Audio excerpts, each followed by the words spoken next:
Hello, I'm Penny Sweetser from the Australian National University.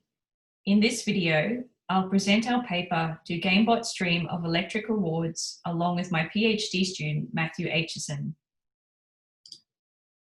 We'll follow the same structure as the paper, covering the key points. Please refer to the paper for the full details and feel free to contact me for more information. Our paper explores rewards, motivation, and play to understand and question our practice of designing reward-based systems and technology. We examine the design and psychology of reward-based systems and technology using gamification and machine learning as case studies. We propose that motivation, exploration, and play are not just fundamental for humans, but that they could transcend nature into machine learning. We also question the value and potential harm of reward-based systems and assert the importance of centering ethics in the design of all systems and technology. The concept of reinforcement emerged from the field of behaviorism and the work of B.F. Skinner in the 1950s. Skinner experimented with operant conditioning in what became known as the Skinner box. He investigated how positive and negative reinforcements could alter and control the behavior of organisms. In the Skinner box, a rat or pigeon starved to 75% of its body weight was required to learn that pressing a lever would drop a food pellet or remove an electric shock. In behaviorism, organisms are collections of behaviors, responding to their environment. Controlling the environment will control the behaviors and therefore the organism. Our societies are bound with Skinner boxes, with schedules of reinforcement underpinning our classrooms, workplaces, and families. According to Alfie Kohn, rewards are unethical and ineffective. They're unethical because they aim to control an individual's behavior to the benefit of the controller rather than the individual. And they're ineffective as they devalue and demotivate the behavior itself, and the individual will cease the behavior when the rewards stop. Intrinsic motivation means doing something because it is inherently interesting or enjoyable, whereas extrinsic motivation means doing something because it leads to a separable outcome. In the late 1950s, it was observed that many organisms engage in exploratory, playful, and curiosity-driven behaviors without reinforcement. In the 1980s, self-determination theory was proposed to explain motivation based on psychological needs. Competence is a need for challenge and feelings of affectance. Autonomy is a sense of volition or willingness. And relatedness is a sense of belongingness and connectedness to others. Satisfying the psychological needs can enhance intrinsic motivation, whereas external rewards can undermine intrinsic motivation. Rewards can also be experienced to be more or less controlling depending on the contingencies. Things like threats, deadlines, and competition pressure are experienced as controllers. Rewards can also be given informationally without attempting to control the behavior. The rewards themselves are almost incidental, with the greater issue being the control versus self-determination of human behavior in a social context. Flow is a similar concept where the activity is extrinsically rewarding and autotelic, and the goal is often an excuse for the process. Games are an example of an autotelic experience with motivational pull that has potential for use in other domains. Gamification is the design strategy of using game design elements in non-game contexts. The design of these elements is key to whether the system will play to intrinsic or extrinsic motivation. Play is a fundamental component of games, and games do not exist without play. Rules, structure, and goals alone do not constitute a game. The most commonly used form of gamification have been points, levels, leaderboards, and achievements, also referred to as reward-based gamification. These types of systems play to extrinsic motivations. Reward-based gamification is tempting to use as it's easy to implement and has an immediate effect. Meaningful gamification uses game design elements to help build intrinsic motivation and meaning in non-game settings. It helps a user find their personal connections to motivate engagement for long-term change. An important question to ask is, to what extent are we seeking to control versus support the user?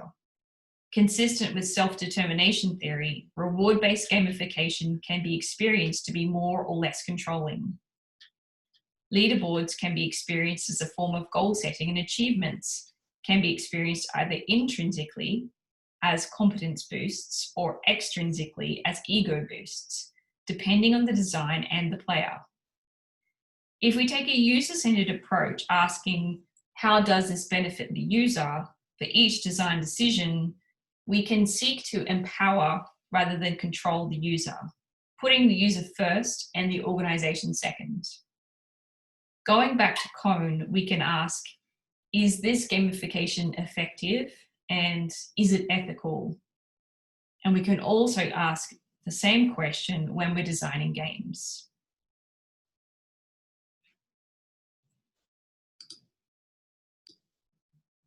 Let's have a look at how this applies to machine learning. If we wanted to solve a game like chess, we could apply a method called reinforcement learning. It's really easy. All you need to do is assign rewards to good outcomes with positive values, and then assign negative rewards to the bad outcomes that you don't want. For example, in chess, we could just say that if you win, we give 1 point, and if you lose, we give -1 points. The algorithm's job is then just to learn how to maximize its score. But chess, it turns out, is quite complicated, right? Because if you lose a piece, that might actually be a good thing if you gain a positional advantage. Therefore, the algorithm needs to learn to make short-term sacrifices in order to gain long-term advantages. But this is fine because we actually learn the value of every single state within the game. And this allows us to make these kinds of trade-offs. So this works. And in fact, it works really, really well. In practice, we can build an algorithm using reinforcement learning that can give superhuman performance with chess. And then there's an example there with David Silver's work. However, what happens if we look at a much simpler game? So this game here is called Montezuma's Revenge. It's made for children, and it runs on the Atari 2600 emulator, and it turns out it's much harder than chess. So why is that? Well, the reason is because of the rewards. In chess, we always got some useful feedback, +1 if we won, -1 if we lost. But in this game, we almost always get 0 reward. And the reason for that is, in order to get our first reward, we have to get to the key. And so the agent within this game needs to learn how to climb down a ladder, jump over to another platform while grabbing onto a rope, then needs to learn how to climb down the next ladder, jump over a skull without getting touched by it, climb up another ladder, and then jump up and get the key. It needs to learn how to do all of these things without failure in order to gain that first reward. And unfortunately, the chances of doing this by just random trial and error is extremely unlikely. In fact, it usually takes millions of actions before it'll ever achieve this once, and sometimes it just simply never achieves it at all. So, how can intrinsic motivation help? Well, as we've seen, extrinsic motivation can sometimes be insufficient to learn how to play a game. But intrinsic motivation can really help us a lot. In fact, here's an algorithm called ICM, the Intrinsic Curiosity Module. And what it does is it gives the agent its own reward for whenever it takes actions that it can fail to predict the consequences for. So what happens is the agent, before it takes an action, will have a little guess at what's the consequences of that action will be. And then once it takes the action, it checks to see whether it was right or wrong.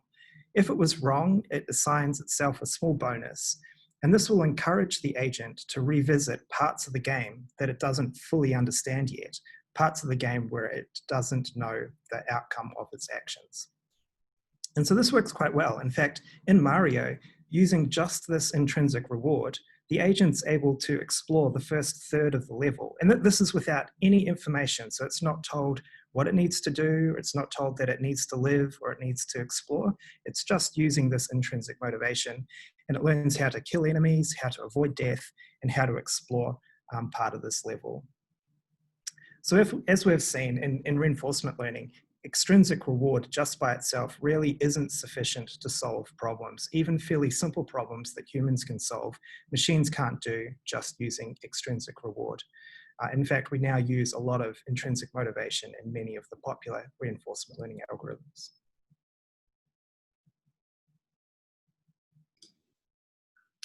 Both machines and humans struggle to learn in an environment where external rewards are the only motivator. Reward-based systems can also be designed and used in an unethical way, so we must place ethics front and center in our design process. Biologically inspired computing affords us the ability to hold a mirror up to ourselves. There is value in not just improving our computing techniques, but also in questioning our assumptions about our world and ourselves when designing systems. In answer to the question, do gamebots dream of electric rewards? Maybe they do, but only by our design. As Elfie Kohn said, let us be more than a society of loyal Skinnerians, unable to think our way out of the box we have reinforced our way into. Thanks for listening. Please feel free to contact me if you've got any questions about this paper or any of our other work.